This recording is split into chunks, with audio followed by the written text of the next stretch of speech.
Golpes blandos, no tan blandos.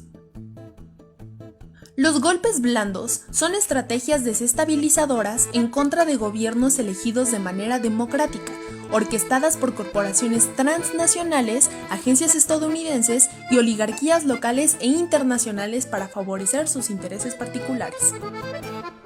Los gobiernos progresistas son objeto de golpes blandos a causa de sus políticas antiimperialistas, en defensa de su soberanía contra la desigualdad social y económica causadas por el neoliberalismo, entre otras, lo que significa poner en cuestionamiento el orden establecido por el gran capital nacional y extranjero.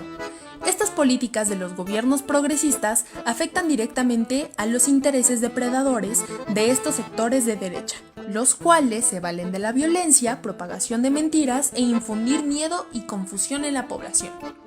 Los golpes blandos perjudican al gobierno en turno, pero sobre todo a las masas populares, pues cuando llegan a consolidarse se revierten las reformas democráticas, sociales y económicas que se habían logrado. A diferencia de los golpes de estado militares, los golpes blandos conjugan una serie de estrategias para legitimarse. Para ello se valen de sectores del poder judicial, del poder legislativo y de los medios de difusión masivas. ¿Cuáles son las fases del golpe blando? La primera fase es de ablandamiento, en la cual, a través de medios de comunicación tradicionales y redes sociales se difunden noticias falsas en contra del gobierno. Su objetivo es generar un clima de malestar social y descrédito. La segunda fase es de deslegitimación, en la cual se acusa de autoritario al gobierno y se llaman a acciones en defensa de la libertad y los derechos humanos. Aunado a esto, se lanzan acusaciones falsas sobre corrupción. Su objetivo es disminuir el apoyo popular del gobierno. 3. El calentamiento de calles. Se convoca exacerbando odios a movilizaciones masivas violentas contra el gobierno y sus instituciones.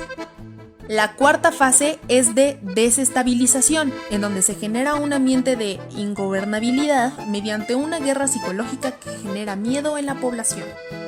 Y en la quinta fase se exige la destitución del presidente con movilizaciones en las calles y se clama por la intervención militar para garantizar el orden. ¿En qué países se han implementado los golpes blandos? Gobiernos democráticos y populares de nuestra región han sido víctimas de golpes blandos. En 2009 en Honduras contra el presidente Manuel Zelaya. Desde el año 2002 a la fecha en Venezuela contra los presidentes Hugo Chávez y Nicolás Maduro. En Ecuador en 2010 y 2016 contra el presidente Rafael Correa. En 2012 contra el gobierno de Fernando Lugo en Paraguay. En Brasil en los años de 2010 y 2016 contra Lula da Silva y Dilma Rousseff respectivamente. Y en los años de 2008, 2016 y 2019 contra Evo Morales en Bolivia. En México se está instrumentando. Desde el 1 de julio de 2018, la derecha ha querido implementar diversas fases de desestabilización que corresponden al golpe blando. Sin embargo, no han tenido éxito.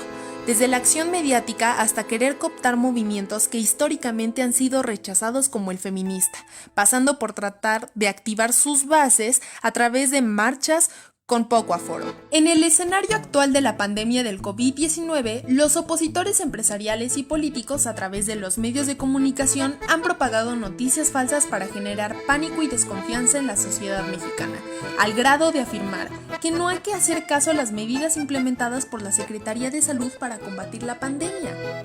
¿Cómo se combate un golpe blando? 1. Mantener la organización y movilización social. 2.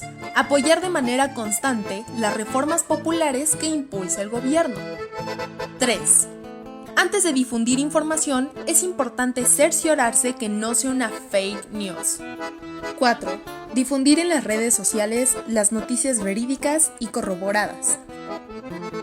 5. En tiempos del COVID-19, mantente en contacto con tus círculos de estudio, realicen ejercicios reflexivos y difunde información verídica con tus familiares y amigos.